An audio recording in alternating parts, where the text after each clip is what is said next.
The Kanaka Surf by Jack London. The tourist women, under the how tree arbor that lines the Moana Hotel beach, gasped when Lee Barton and his wife Ida emerged from the bathhouse. And as the pair walked past them and down to the sand, they continued to gasp. Not that there was anything about Lee Barton provocative of gasps. The tourist women were not of the sort to gasp at sight of a mere man's swimming-suited body, no matter with what swelling splendor of line and muscle such body was invested. Nevertheless, trainers and conditioners of men would have drawn deep breaths of satisfaction at contemplation of the physical spectacle of him.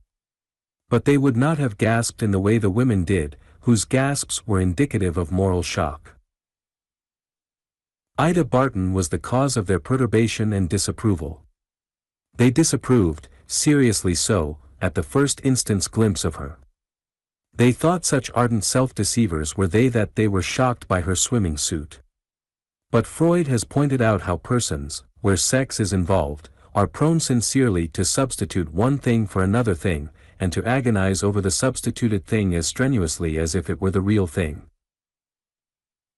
Ida Barton's swimming suit was a very nice one, as women's suits go. Of thinnest of firm-woven black wool, with white trimmings and a white beltline, it was high-throated, short-sleeved, and brief-skirted. Brief as was the skirt, the leg tights were no less brief. Yet on the beach in front of the adjacent outrigger club, and entering and leaving the water, a score of women, not provoking gasping notice, were more daringly garbed. Their men's suits, as brief of leg tights and skirts, fitted them as snugly, but were sleeveless after the way of men's suits, the armholes deeply low-cut and in-cut, and, by the exposed armpits, advertiseful that the wearers were accustomed to 1916 décolleté. So it was not Ida Barton's suit, although the women deceived themselves into thinking it was.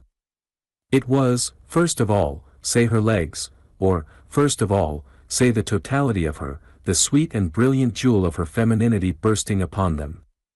Dowager, matron, and maid, conserving their soft fat muscles or protecting their hothouse complexions in the shade of the how tree arbor, felt the immediate challenge of her. She was menace as well, an affront of superiority in their own chosen and variously successful game of life. But they did not say it. They did not permit themselves to think it. They thought it was the suit, and said so to one another, ignoring the 20 women more daringly clad but less perilously beautiful. Could one have winnowed out of the souls of these disapproving ones what lay at bottom of their condemnation of her suit, it would have been found to be the sex-jealous thought, that no woman, so beautiful as this one, should be permitted to show her beauty. It was not fair to them. What chance had they in the conquering of males with so dangerous a rival in the foreground? They were justified. As Stanley Patterson said to his wife, where the two of them lolled wet in the sand by the tiny freshwater stream that the Bartons waded in order to gain the Outrigger Club beach. Lord God of models and marvels, behold them. My dear, did you ever see two such legs on one small woman? Look at the roundness and taperingness. They're boys' legs. I've seen featherweights go into the ring with legs like those. And they're all woman's legs, too. Never mistake them in the world. The arc of the front line of that upper leg. And the balanced adequate fullness at the back. And the way the opposing curves slender into the knee that is a knee. Makes my fingers itch. Wish I had some clay right now. It's a true human knee, his wife concurred, no less breathlessly, for, like her husband, she was a sculptor. Look at the joint of it working under the skin. It's got form, and blessedly is not covered by a bag of fat. She paused to sigh, thinking of her own knees. It's correct, and beautiful, and dainty. Charm. If ever I beheld the charm of flesh, it is now. I wonder who she is. Stanley Patterson, gazing ardently, took up his half of the chorus. Notice that the round muscle pads on the inner sides that make most women appear knock-kneed are missing. They're boys' legs, firm and sure. And sweet woman's legs, soft and round, his wife hastened to balance. And look, Stanley. See how she walks on the balls of her feet. It makes her seem light as swan's down. Each step seems just a little above the earth, and each other step seems just a little higher above until you get the impression she is flying, or just about to rise and begin flying. So Stanley and Mrs. Patterson. But they were artists, with eyes therefore unlike the next batteries of human eyes Ida Barton was compelled to run, and that layered on the outrigger lanais, verandas, and in the howtree shade of the closely adjoining seaside. The majority of the outrigger audience was composed, not of tourist guests, but of club members and old-timers in Hawaii. And even the old-times women gasped. "It's positively indecent," said Mrs. Hanley Black to her husband, herself a too-stout-in-the-middle matron of 45, who had been born in the Hawaiian Islands, and who had never heard of Ostend. Hanley Black surveyed his wife's criminal shapelessness and voluminousness of antediluvian, New England swimming dress with a withering, contemplative eye. They had been married a sufficient number of years for him frankly to utter his judgment. "That strange woman's suit makes your own look indecent. You appear as a creature shameful, under a grotesqueness of apparel striving to hide some secret awfulness. She carries her body like a Spanish dancer," Mrs. Patterson said to her husband, for the pair of them had waded the little stream in pursuit of the vision. "By George, she does," Stanley Patterson concurred. "Reminds me of Estrelita. Torso just well enough forward, slender waist, not too lean in the stomach, and with muscles like some lad boxers armoring that stomach to fearlessness. She has to have them to carry herself that way and to balance the back muscles. See that muscled curve of the back? It's Estrelita's." "How tall would you say?" his wife queried. "There she deceives," was the appraised answer. "She might be 5 feet 1, or 5 feet 3 or 4. It's that way she has of walking that you described as almost about to fly." "Yes, that's it," Mrs. Patterson concurred. "It's her energy, her seemingness of being on tiptoe with rising vitality." Stanley Patterson considered for a space. "That's it," he announced. "She is a little thing. I'll give her 5'2" in her stockings. And I'll weigh her a mere 110, or 8, or 15 at the outside." "She won't weigh 110, his wife declared with conviction. "And with her clothes on, plus her carriage, which is builded of her vitality and will, I'll wager she'd never impress anyone with her smallness." "I know her type," his wife nodded. "You meet her out, and you have the sense that, while not exactly a fine large woman, she's a whole lot larger than the average. And now, age?" "I'll give you best there," he parried. "She might be 25, she might be 28. But Stanley Patterson had impolitely forgotten to listen. "It's not her legs alone," he cried on enthusiastically. "It's the all of her. Look at the delicacy of that forearm. And the swell of line to the shoulder. And that biceps. It's alive. Dollars to drowned kittens she can flex a respectable knot of it." No woman, much less an Ida Barton, could have been unconscious of the effect she was producing along Waikiki Beach. Instead of making her happy in the small vanity way, it irritated her. "The cats," she laughed to her husband. "And to think I was born here an almost even third of a century ago. But they weren't nasty then. Maybe because there weren't any tourists. Why, Lee, I learned to swim right here on this beach in front of the outrigger. We used to come out with Daddy for vacations and for weekends and sort of camp out in a grass house that stood right where the outrigger ladies serve tea now. And centipedes fell out of the thatch on us, while we slept, and we all ate poi and opitis and raw aku, and nobody wore much of anything for the swimming and squidding, and there was no real road to town. I remember times of big rain when it was so flooded we had to go in by canoe, out through the reef and in by Honolulu Harbor. Remember," Lee Barton added, "it was just about that time that the youngster that became me arrived here for a few weeks' stay on our way around. I must have seen you on the beach at that very time, one of the kiddies that swam like fishes. Why, merciful me, the women here were all riding cross-saddle, and that was long before the rest of the social female world outgrew its immodesty and came around to sitting simultaneously on both sides of a horse. I learned to swim on the beach here at that time myself. You and I may even have tried body surfing on the same waves, or I may have splashed a handful of water into your mouth and been rewarded by your sticking out your tongue at me. Interrupted by an audible gasp of shock from a spinster-appearing female sunning herself hard by and angularly in the sand in a swimming suit monstrously unbeautiful, Lee Barton was aware of an involuntary and almost perceptible stiffening on the part of his wife. I smile with pleasure, he told her. It serves only to make your valiant little shoulders the more valiant. It may make you self-conscious, but it likewise makes you absurdly self-confident. For, be it known in advance, Lee Barton was a Superman, Ida Barton a Superwoman, or at least they were personalities so designated by the Cub book reviewers, flat-floor men and women, and scholastically emasculated critics, who from across the dreary levels of their living can descry no glorious humans overtopping their horizons.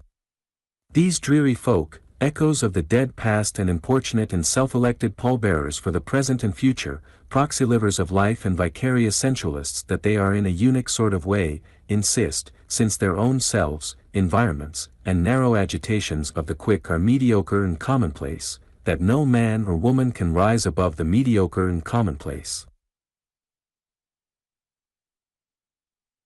Lacking gloriousness in themselves, they deny gloriousness to all mankind.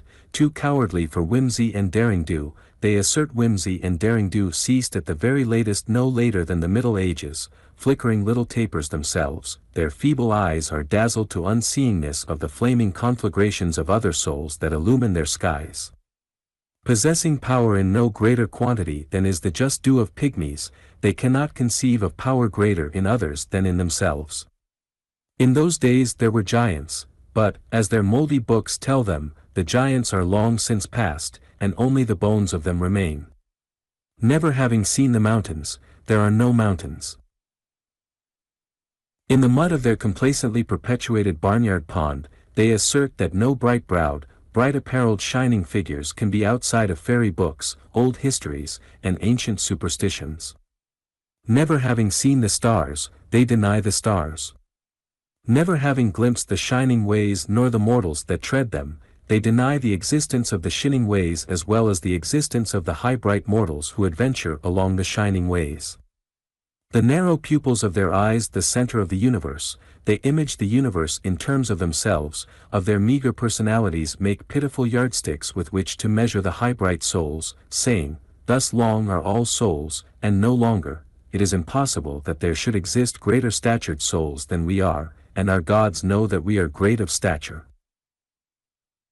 But all, or nearly all on the beach, forgave Ida Barton her suit and form when she took the water. A touch of her hand on her husband's arm, indication and challenge in her laughing face, and the two ran as one for half a dozen paces and leapt as one from the hard-wet sand of the beach, their bodies describing flat arches of flight ere the water was entered. There are two surfs at Waikiki, the big, bearded man surf that roars far out beyond the diving stage, the smaller, gentler, wahine, or woman, surf that breaks upon the shore itself. Here is a great shallowness, where one may wade 100 or several hundred feet to get beyond depth. Yet, with a good surf on outside, the wahine surf can break 3 or 4 feet, so that, close in against the shore, the hard sand bottom may be 3 feet or 3 inches under the welter of surface foam. To dive from the beach into this, to fly into the air off racing feet, turn in mid-flight so that heels are up and head is down, and, so to enter the water head first, requires wisdom of waves, timing of waves, and a trained deftness in entering such unstable depths of water with pretty, unapprehensive, head-first cleavage, while at the same time making the shallowest possible of dives. It is a sweet, and pretty, and daring trick, not learned in a day, nor learned at all without many a milder bump on the bottom or close shave of fractured skull or broken neck. Here, on the spot where the Bartons so beautifully dived, 2 days before a Stanford track athlete had broken his neck. His had been an error in timing the rise and subsidence of a Wahine wave. A professional, Mrs. Hanley Black sneered to her husband at Ida Barton's feet. Some vaudeville tank girl, was one of the similar remarks with which the women in the shade complacently reassured one another, finding, by way of the weird mental processes of self-illusion, a great satisfaction in the money-caste distinction between one who worked for what she ate and themselves who did not work for what they ate. It was a day of heavy surf on Waikiki. In the Wahine surf it was boisterous enough for good swimmers. But out beyond, in the Kanaka, or man, surf, no one ventured. Not that the score or more of young surf riders loafing on the beach could not venture there, or were afraid to venture there, but because their biggest outrigger canoes would have been swamped, and their surfboards would have been overwhelmed in the too immense overtopple and downfall of the thundering monsters. They themselves, most of them, could have swum, for man can swim through breakers which canoes and surfboards cannot surmount, but to ride the backs of the waves, rise out of the foam to stand full length in the air above, and with heels winged with the swiftness of horses to fly shoreward, was what made sport for them and brought them out from Honolulu to Waikiki. The captain of No. 9 canoe, himself a charter member of the outrigger and a many times medalist in long-distance swimming, had missed seeing the Bartons take the water, and first glimpsed them beyond the last festoon of bathers clinging to the lifelines. From then on, from his vantage of the upstairs lanai, he kept his eyes on them. When they continued out past the steel diving stage where a few of the hardiest divers disported, he muttered vexedly under his breath, "Damned Malahines." Now Malahini means newcomer, tenderfoot, and, despite the prettiness of their stroke, he knew that none except Malahines would venture into the racing channel beyond the diving stage. Hence the vexation of the captain of No. 9. He descended to the beach, with a low word here and there picked a crew of the strongest surfers, and returned to the lanai with a pair of binoculars. Quite casually, the crew, 6 of them, carried No. 9 to the water's edge, saw paddles and everything in order for a quick launching, and lolled about carelessly on the sand. They were guilty of not advertising that anything untoward was afoot, although they did steal glances up to their captain straining through the binoculars. What made the channel was the freshwater stream. Coral cannot abide fresh water. What made the channel race was the immense shoreward surf fling of the sea. Unable to remain flung up on the beach, pounded ever back toward the beach by the perpetual shoreward rush of the Kanaka surf, the up-piled water escaped to the sea by way of the channel and in the form of undertow along the bottom under the breakers. Even in the channel the waves broke big, but not with the magnificent bigness of terror as to right and left. So it was that a canoe or a comparatively strong swimmer could dare the channel. But the swimmer must be a strong swimmer indeed, who could successfully buck the current in. Wherefore the captain of No. 9 continued his vigil and his muttered damnation of Malahines, disgustedly sure that these 2 Malahines would compel him to launch No. 9 and go after them when they found the current too strong to swim in against. As for himself, caught in their predicament, he would have veered to the left toward Diamond Head and come in on the shoreward fling of the Kanaka surf. But then, he was no one other than himself, a bronze Hercules of 22, the whitest blonde man ever burned to mahogany brown by a subtropic sun, with body and lines and muscles very much resembling the wonderful ones of Duke Kahanamoku. In 100 yards the world champion could invariably beat him a second flat, but over a distance of miles he could swim circles around the champion. No one of the many hundreds on the beach, with the exception of Till Captain and his crew, knew that the Bartons had passed beyond the diving stage. All who had watched them start to swim out had taken for granted that they had joined the others on the stage. The captain suddenly sprang upon the railing of the lanai, held on to a pillar with one hand, and again picked up the 2 specks of heads through the glasses. His surprise was verified. The 2 fools had veered out of the channel toward Diamond Head, and were directly seaward of the Kanaka surf. Worse, as he looked, they were starting to come in through the Kanaka surf. He glanced down quickly to the canoe, and even as he glanced, and as the apparently loafing members quietly arose and took their places by the canoe for the launching, he achieved judgment. Before the canoe could get abreast in the channel, all would be over with the man and woman.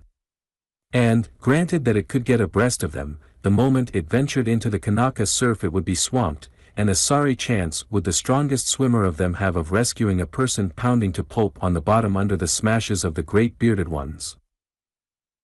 The captain saw the first Kanaka wave, large of itself, but small among its fellows, lift seaward behind the two speck swimmers. Then he saw them strike a crawl stroke, side by side, faces downward, full lengths outstretched on surface, their feet sculling like propellers and their arms flailing in rapid overhand strokes, as they spurted speed to approximate the speed of the overtaking wave, so that, when overtaken, they would become part of the wave, and travel with it instead of being left behind it. Thus, if they were coolly skilled enough to ride outstretched on the surface and the forward face of the crest instead of being flung and crumpled or driven headfirst to bottom, they would dash shoreward, not propelled by their own energy, but by the energy of the wave into which they had become incorporated. And they did it. Some swimmers, the captain of number 9 made announcement to himself under his breath. He continued to gaze eagerly. The best of swimmers could hold such a wave for several hundred feet. But could they? If they did, they would be a third of the way through the perils they had challenged. But, not unexpected by him, the woman failed first, her body not presenting the larger surfaces that her husband's did. At the end of 70 feet she was overwhelmed, being driven downward and out of sight by the tons of water in the overtopple. Her husband followed and both appeared swimming beyond the wave they had lost. The captain saw the next wave first. If they try to body surf on that, good night, he muttered, for he knew the swimmer did not live who would tackle it. Beardless itself, it was father of all bearded ones, a mile long, rising up far out beyond where the others rose, towering its solid bulk higher and higher till it blotted out the horizon, and was a giant among its fellows ere its beard began to grow as it thinned its crest to the overcurl. But it was evident that the man and woman knew big water. No racing stroke did they make in advance of the wave. The captain inwardly applauded as he saw them turn and face the wave and wait for it. It was a picture that of all on the beach he alone saw, wonderfully distinct and vivid in the magnification of the binoculars. The wall of the wave was truly a wall, mounting, ever mounting, and thinning, far up, to a transparency of the colors of the setting sun shooting athwart all the green and blue of it. The green thinned to lighter green that merged blue even as he looked. But it was a blue gem brilliant with innumerable sparkle points of rose and gold flashed through it by the sun. On and up, to the sprouting beard of growing crest, the color orgy increased until it was a kaleidoscopic effervescence of transfusing rainbows. Against the face of the wave showed the heads of the man and woman like two sheer specks. Specks they were, of the quick, adventuring among the blind elemental forces, daring the titanic buffets of the sea. The weight of the downfall of that father of waves, even then imminent above their heads, could stun a man or break the fragile bones of a woman. The captain of number 9 was unconscious that he was holding his breath. He was oblivious of the man. It was the woman. Did she lose her head or courage, or misplay her muscular part for a moment, she could be hurled 100 feet by that giant buffet and left wrenched, helpless, and breathless to be pulped on the coral bottom and sucked out by the undertow to be battened on by the fish sharks too cowardly to take their human meat alive. Why didn't they dive deep, and with plenty of time, the captain wanted to know, instead of waiting till the last tick of safety and the first tick of peril were won? He saw the woman turn her head and laugh to the man, and his head turn in response. Above them, overhanging them, as they mounted the body of the wave, the beard, creaming white, then frothing into rose and gold, tossed upward into a spray of jewels. The crisp offshore trade wind caught the beard's fringes and blew them backward and upward yards and yards into the air. It was then, side by side, and 6 feet apart, that they dived straight under the overcurl, even then disintegrating to chaos and falling. Like insects disappearing into the convolutions of some gorgeous gigantic orchid, so they disappeared, as beard and crest and spray and jewels, in many tons, crashed and thundered down just where they had disappeared the moment before, but where they were no longer. Beyond the wave they had gone through, they finally showed, side by side, still 6 feet apart, swimming shoreward with a steady stroke until the next wave should make them body surf it or face and pierce it. The captain of number 9 waved his hand to his crew in dismissal, and sat down on the lanai railing, feeling vaguely tired and still watching the swimmers through his glasses. "Whoever and whatever they are," he murmured, "they aren't Malahinis. They simply can't be Malahinis. Not all days, and only on rare days, is the surf heavy at Waikiki," and, in the days that followed, Ida and Lee Barton, much in evidence on the beach and in the water, continued to arouse disparaging interest in the breasts of the tourist ladies, although the outrigger captains ceased from worrying about them in the water. They would watch the pair swim out and disappear in the blue distance, and they might, or might not, chance to see them return hours afterward. The point was that the captains did not bother about their returning, because they knew they would return. The reason for this was that they were not Malahinis. They belonged. In other words, or, rather, in the potent island's word, they were Kama'aina. Kama'aina men and women of 40 remembered Lee Barton from their childhood days, when, in truth, he had been a Malahini, though a very young specimen. Since that time, in the course of various long stays, he had earned the Kama'aina distinction. As for Ida Barton, young matrons of her own age, privily wondering how she managed to keep her figure, met her with arms around and hearty Hawaiian kisses. Grandmothers must have her to tea and reminiscence in old gardens of forgotten houses which the tourist never sees.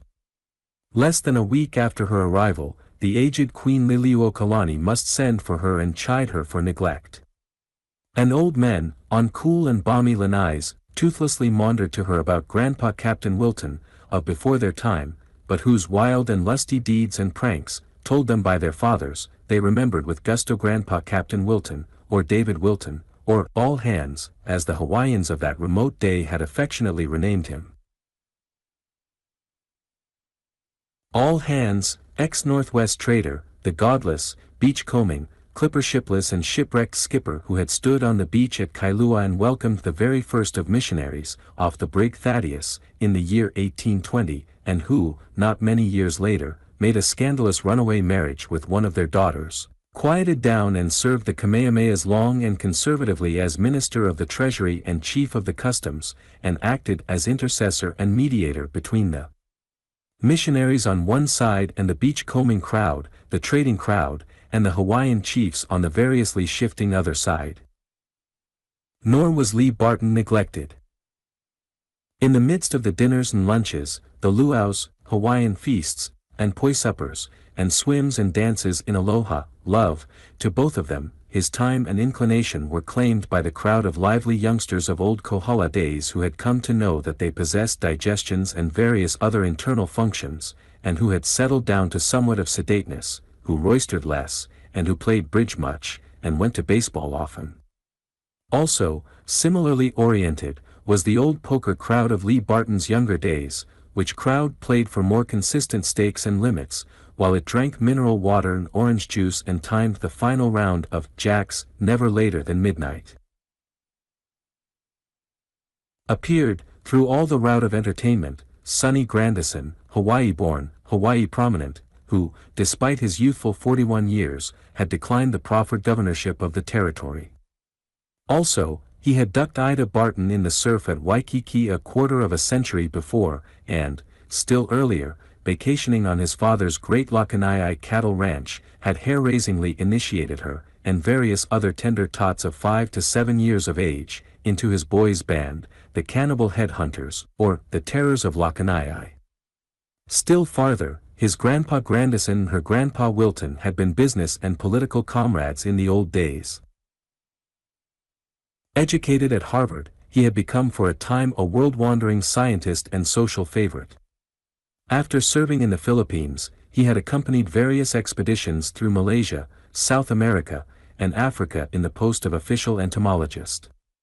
At 41 he still retained his traveling commission from the Smithsonian Institution, while his friends insisted that he knew more about sugar bugs than the expert entomologists employed by him and his fellow sugar planters in the experiment station.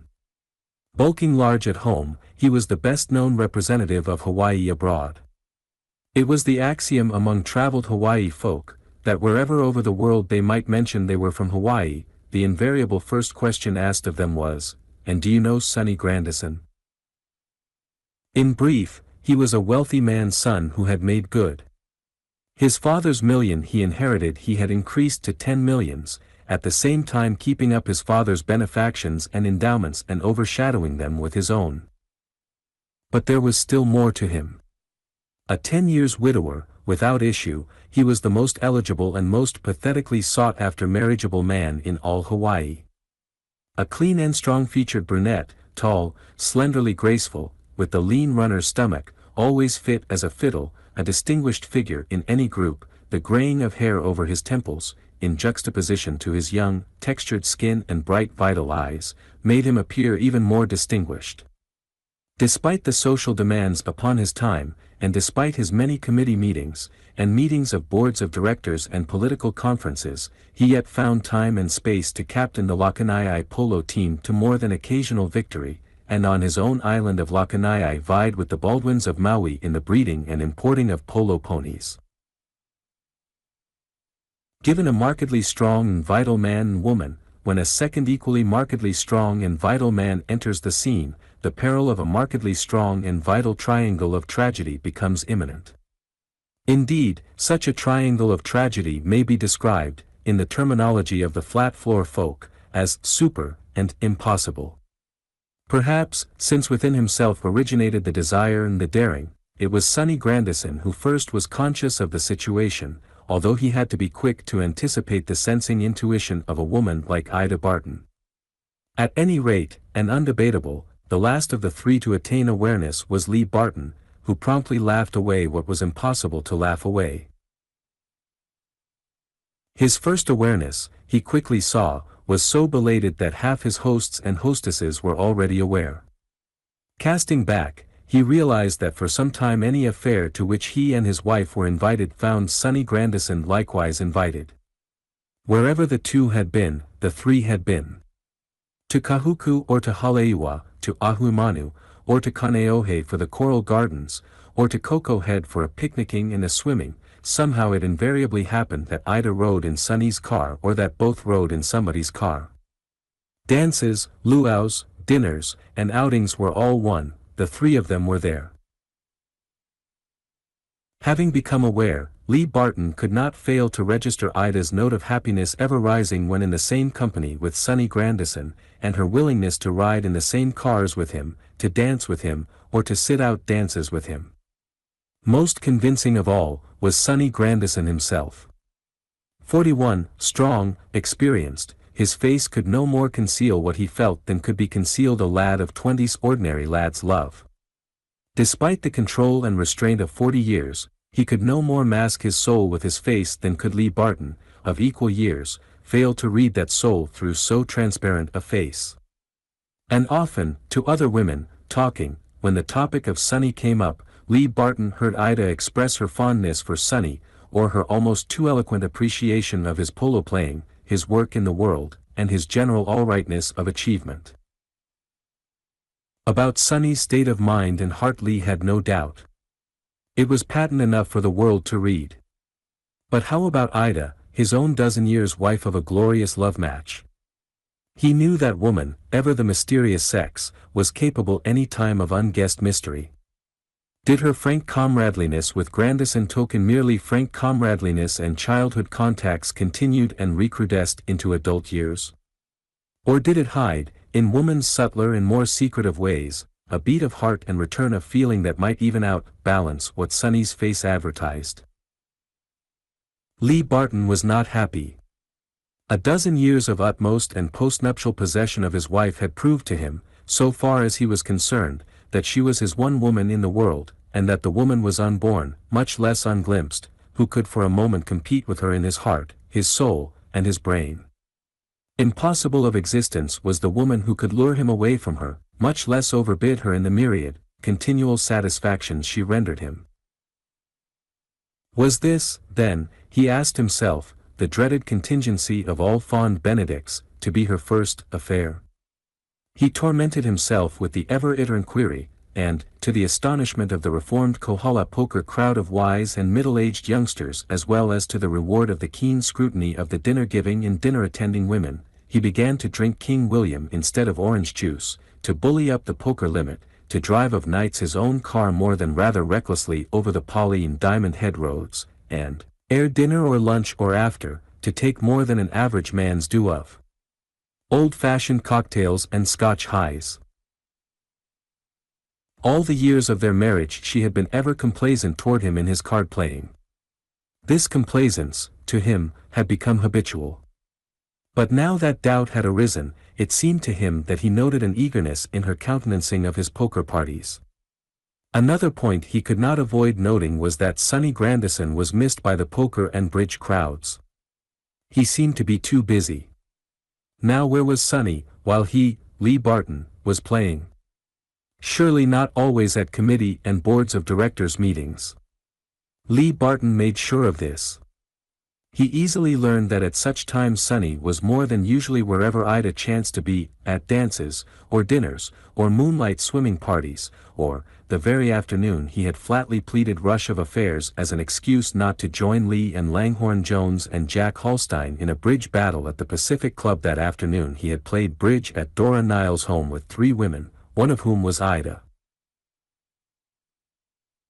Returning, once, from an afternoon's inspection of the great dry dock building at Pearl Harbor, Lee Barton, driving his machine against time, in order to have time to dress for dinner, passed Sonny's car, and Sonny's one passenger, whom he was taking home, was Ida. One night, a week later, during which interval he had played no cards, he came home at 11 from a stag dinner at the University Club, just preceding Ida's return from the Allstone Poise supper and dance. And Sonny had driven her home. Major Franklin and his wife had first been dropped off by them, they mentioned, at Fort Shafter, on the other side of town and miles away from the beach. Lee Barton, after all mere human man, as a human man unfailingly meeting Sonny in all friendliness, suffered poignantly in secret. Not even Ida dreamed that he suffered, and she went her merry, careless, laughing way, secure in her own heart, although a trifle perplexed at her husband's increase in number of pre-dinner cocktails. Apparently, as always, she had access to almost all of him, but now she did not have access to his unguessable torment, nor to the long parallel columns of mental bookkeeping running their totaling balances from moment to moment, day and night, in his brain. In one column were her undoubtable spontaneous expressions of her usual love and care for him, her many acts of comfort-serving and of advice-asking and advice-obeying. In another column, in which the items increasingly were entered, were her expressions and acts which he could not but classify as dubious. Were they what they seemed? Or were they of duplicity compounded, whether deliberately or unconsciously? The third column, longest of all, totaling most in human heart appraisements, was filled with items relating directly or indirectly to her and Sonny Grandison. Lee Barton did not deliberately do this bookkeeping. He could not help it. He would have liked to avoid it. But in his fairly ordered mind the items of entry, of themselves and quite beyond will on his part, took their places automatically in their respective columns. In his distortion of vision, magnifying apparently trivial detail which half the time he felt he magnified, he had recourse to McIlwaine, to whom he had once rendered a very considerable service. McIlwaine was chief of detectives. "Is Sonny Grandison a womaning man?" Barton had demanded. McIlwaine had said nothing. "Then he is a womaning man," had been Barton's declaration. And still the chief of detectives had said nothing.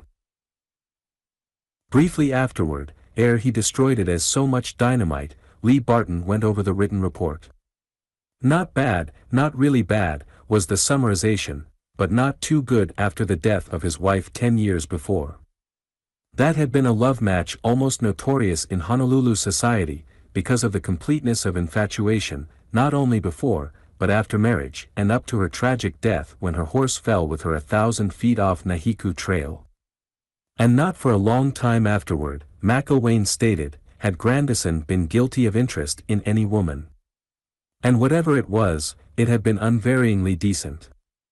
Never a hint of gossip or scandal, and the entire community had come to accept that he was a one-woman man, and would never marry again.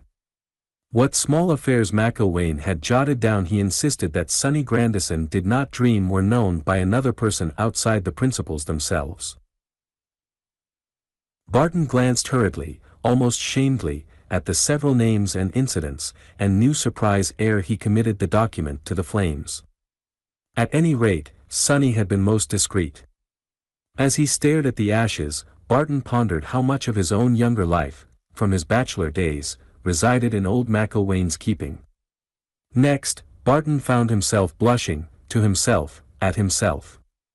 If McIlwaine knew so much of the private lives of community figures, then had not he, her husband and protector and shielder, planted in McIlwaine's brain a suspicion of Ida? "Anything on your mind?" Lee asked his wife that evening, as he stood holding her wrap while she put the last touches to her dressing. This was in line with their old and successful compact of frankness, and he wondered, while he waited her answer, why he had refrained so long from asking her. "No," she smiled. "Nothing particular.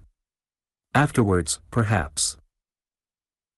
She became absorbed in gazing at herself in the mirror, while she dabbed some powder on her nose and dabbed it off again. "You know my way, Lee," she added, after the pause. "It takes me time to gather things together in my own way when there are things to gather, but when I do, you always get them. And often there's nothing in them after all, I find, and so you are saved the nuisance of them."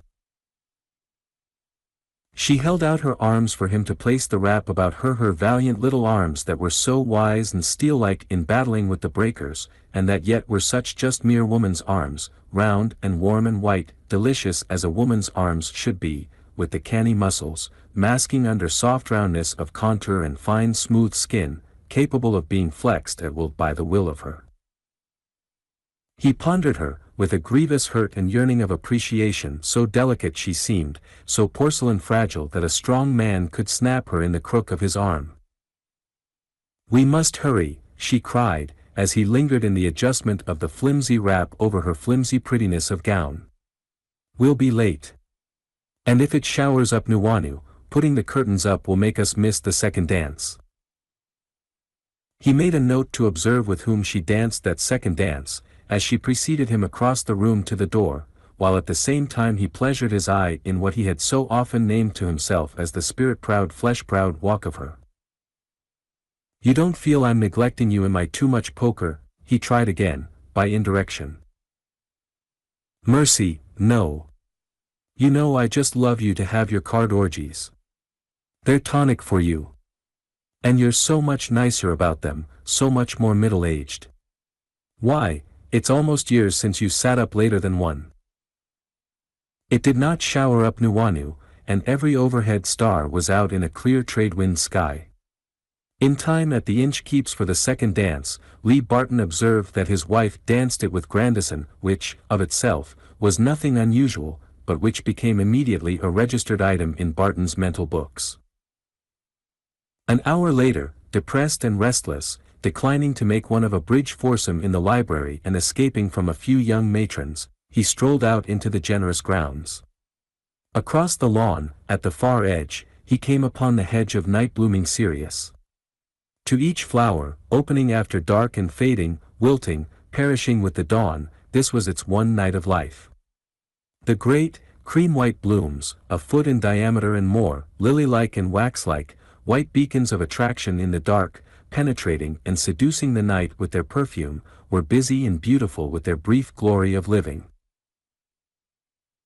But the way along the hedge was populous with humans, 2 by 2, male and female, stealing out between the dances or strolling the dances out, while they talked in low soft voices and gazed upon the wonder of flower love. From the lanai drifted the love-caressing strains of Hanalei, sung by the singing boys. Vaguely Lee Barton remembered, perhaps it was from some Maupassant story, the Abbé, obsessed by the theory that behind all things were the purposes of God and perplexed so to interpret the night, who discovered at the last that the night was ordained for love. The unanimity of the night as betrayed by flowers and humans was a hurt to Barton. He circled back toward the house along a winding path that skirted within the edge of shadow of the monkey pods and algaroba trees. In the obscurity, where his path curved away into the open again, he looked across a space of a few feet where, on another path in the shadow, stood a pair in each other's arms. The impassioned low tones of the man had caught his ear and drawn his eyes, and at the moment of his glance, aware of his presence, the voice ceased, and the two remained immobile, furtive, in each other's arms. He continued his walk, sombered by the thought that in the gloom of the trees was the next progression from the openness of the sky over those who strolled the night flower hedge. Oh, he knew the game when of old no shadow was too deep, no ruse of concealment too furtive, to veil a love moment. After all, humans were like flowers, he meditated. Under the radiance from the lighted lanai, ere entering the irritating movement of life again to which he belonged, he paused to stare, scarcely seeing, at a flaunt of display of scarlet double hibiscus blooms.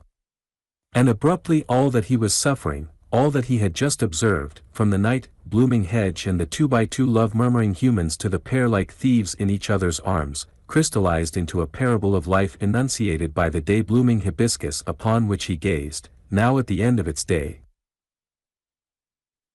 Bursting into its bloom after the dawn, snow-white, warming to pink under the hours of sun, and quickening to scarlet with the dark from which its beauty and its being would never emerge, it seemed to him that it epitomized man's life and passion.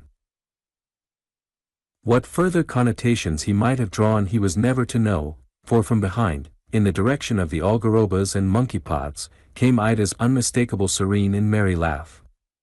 He did not look, being too afraid of what he knew he would see, but retreated hastily, almost stumbling, up the steps to the lanai.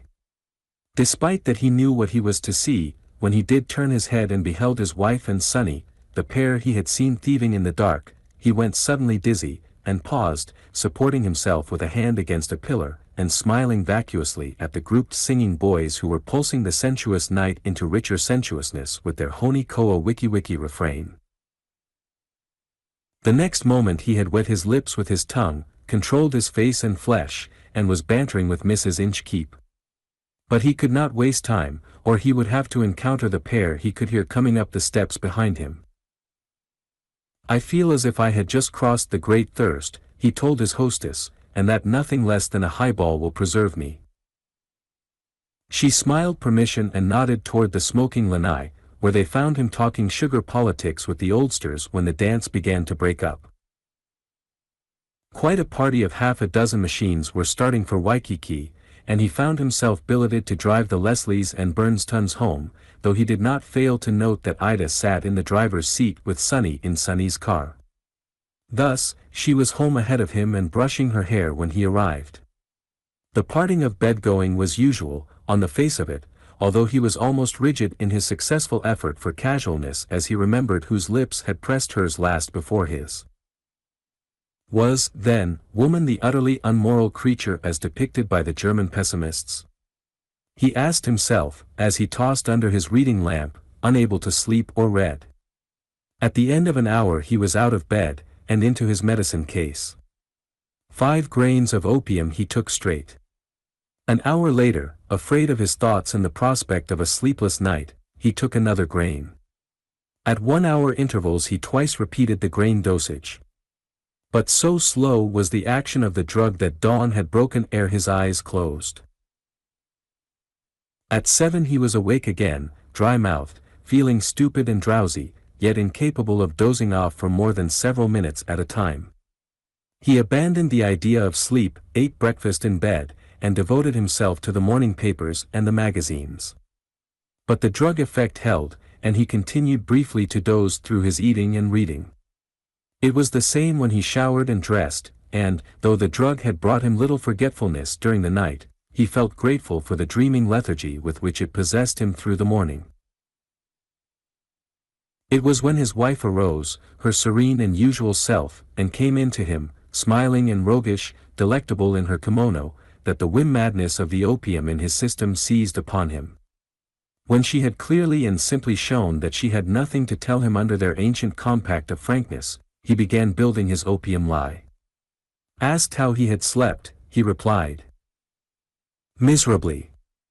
Twice I was routed wide awake with cramps in my feet. I was almost too afraid to sleep again. But they didn't come back, though my feet are sorer than blazes." "Last year you had them," she reminded him.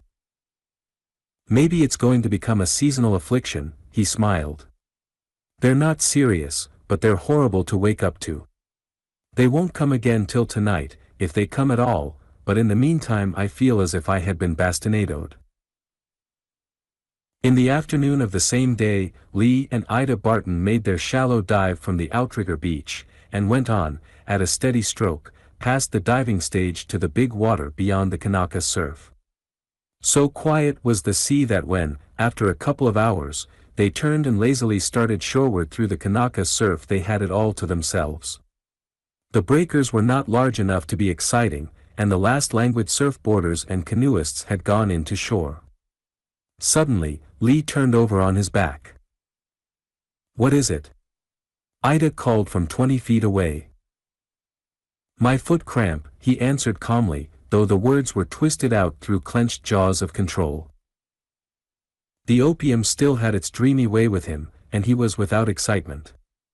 He watched her swimming toward him with so steady and unperturbed a stroke that he admired her own self-control, although at the same time doubt stabbed him with the thought that it was because she cared so little for him, or, rather, so much immediately more for Grandison. "Which foot?" she asked, as she dropped her legs down and began treading water beside him. "The left one, ouch. Now it's both of them." He doubled his knees, as if involuntarily raised his head and chest forward out of the water, and sank out of sight in the downwash of a scarcely cresting breaker. Under no more than a brief several seconds, he emerged spluttering and stretched out on his back again. Almost he grinned, although he managed to turn the grin into a pain grimace, for his simulated cramp had become real. At least in one foot it had, and the muscles convulsed painfully. "The right is the worst," he muttered, as she evinced her intention of laying hands on his cramp and rubbing it out. "But you'd better keep away. I've had cramps before, and I know I'm liable to grab you if these get any worse." Instead, she laid her hands on the hard-knotted muscles, and began to rub and press and bend. "Please," he gritted through his teeth. "You must keep away. Just let me lie out here, I'll bend the ankle and toe joints in the opposite ways and make it pass. I've done it before and know how to work it." She released him, remaining close beside him and easily treading water, her eyes upon his face to judge the progress of his own attempt at remedy. But Lee Barton deliberately bent joints and tensed muscles in the directions that would increase the cramp. In his bout the preceding year with the affliction, he had learned, lying in bed and reading when seized, to relax and bend the cramps away without even disturbing his reading. But now he did the thing in reverse, intensifying the cramp, and, to his startled delight, causing it to leap into his right calf. He cried out with anguish, apparently lost control of himself, attempted to sit up, and was washed under by the next wave. He came up, spluttered, spread-eagled on the surface, and had his knotted calf gripped by the strong fingers of both Ida's small hands. "It's all right," she said, while she worked. "No cramp like this lasts very long." "I didn't know it could be so savage," he groaned. "If only it doesn't go higher. It makes one feel so helpless." He gripped the biceps of both her arms in a sudden spasm, attempting to climb out upon her as a drowning man might try to climb out on an oar and sinking her down under him. In the struggle under water, before he permitted her to wrench clear, her rubber cap was torn off, and her hairpins pulled out, so that she came up gasping for air and half blinded by her wet clinging hair. Also, he was certain he had surprised her into taking in a quantity of water. "Keep away," he warned, as he spread-eagled with acted desperateness. But her fingers were deep into the honest pain rack of his calf, and in her he could observe no reluctance of fear. "It's creeping up," he grunted through tight teeth, the grunt itself a half-controlled groan. He stiffened his whole right leg, as with another spasm, hurting his real minor cramps, but flexing the muscles of his upper leg into the seeming hardness of cramp.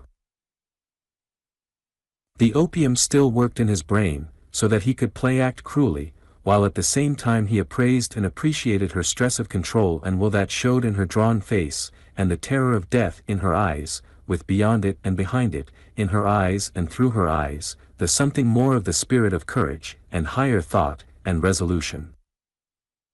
Still further, she did not enunciate so cheap a surrender as, "I'll die with you."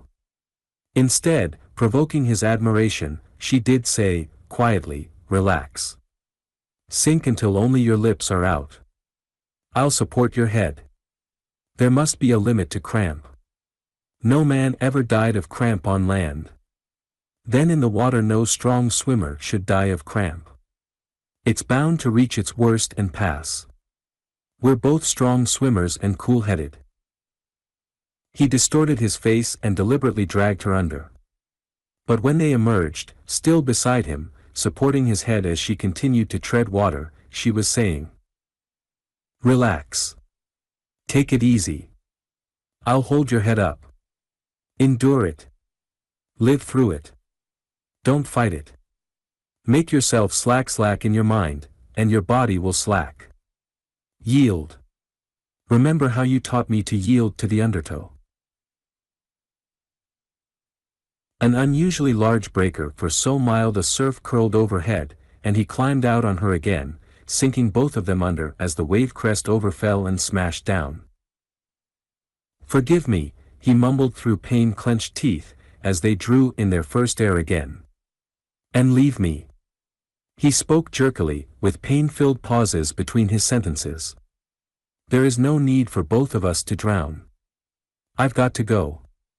It will be in my stomach, at any moment, and then I'll drag you under, and be unable to let go of you. Please, dear, keep away. One of us is enough. You've plenty to live for." She looked at him in reproach so deep that the last vestige of the terror of death was gone from her eyes. It was as if she had said, and more than if she had said, "I have only you to live for." Then Sonny did not count with her as much as he did, was Barton's exultant conclusion. But he remembered her in Sonny's arms under the monkey pods and determined on further cruelty. Besides, it was the lingering opium in him that suggested this cruelty. Since he had undertaken this acid test, urged the poppy juice, then let it be a real acid test. He doubled up and went down, emerged, and apparently strove frantically to stretch out in the floating position. And she did not keep away from him. "It's too much," he groaned, almost screamed. "I'm losing my grip. I've got to go. You can't save me. Keep away and save yourself." But she was to him, striving to float his mouth clear of the salt, saying, "It's all right. It's all right. The worst is right now. Just endure it a minute more, and it will begin to ease." He screamed out, doubled, seized her, and took her down with him. And he nearly did drown her, so well did he play act his own drowning. But never did she lose her head nor succumb to the fear of death so dreadfully imminent. Always, when she got her head out, she strove to support him while she panted and gasped encouragement in terms of, "Relax. Relax. Slack. Slack out. At any time, now, you'll pass the worst. No matter how much it hurts, it will pass. You're easier now, aren't you?" And then he would put her down again, going from bad to worse in his ill treatment of her, making her swallow pints of salt water, secure in the knowledge that it would not definitely hurt her. Sometimes they came up for brief emergences, for gasping seconds in the sunshine on the surface, and then were under again, dragged under by him, rolled and tumbled under by the curling breakers. Although she struggled and tore herself from his grips, in the times he permitted her freedom she did not attempt to swim away from him, but, with fading strength and reeling consciousness, invariably came to him to try to save him. When it was enough, in his judgment, and more than enough, he grew quieter, left her released, and stretched out on the surface. He sighed long, almost luxuriously, and spoke with pauses for breath. It is passing. It seems like heaven. My dear, I'm waterlogged, yet the mere absence of that frightful agony makes my present state sheerest bliss. She tried to gasp a reply, but could not. I'm all right, he assured her. Let us float and rest up. Stretch out, yourself, and get your wind back. And for half an hour, side by side, on their backs, they floated in the fairly placid Kanaka Surf. Ida Barton was the first to announce recovery by speaking first. And how do you feel now, man of mine? She asked. I feel as if I'd been run over by a steamroller, he replied. And you, poor darling? I feel I'm the happiest woman in the world. I'm so happy I could almost cry, but I'm too happy even for that. You had me horribly frightened for a time. I thought I was to lose you. Lee Barton's heart pounded up. Never a mention of losing herself. This, then, was love, and all real love, proved true the great love that forgot self in the loved one. And I'm the proudest man in the world, he told her, because my wife is the bravest woman in the world. Brave, she repudiated. I love you. I never knew how much, how really much, I loved you as when I was losing you. And now let's work for sure. I want you all alone with me, your arms around me, while I tell you all you are to me and shall always be to me. In another half hour, swimming strong and steadily, they landed on the beach and walked up the hard wet sand among the sand loafers and sunbuskers.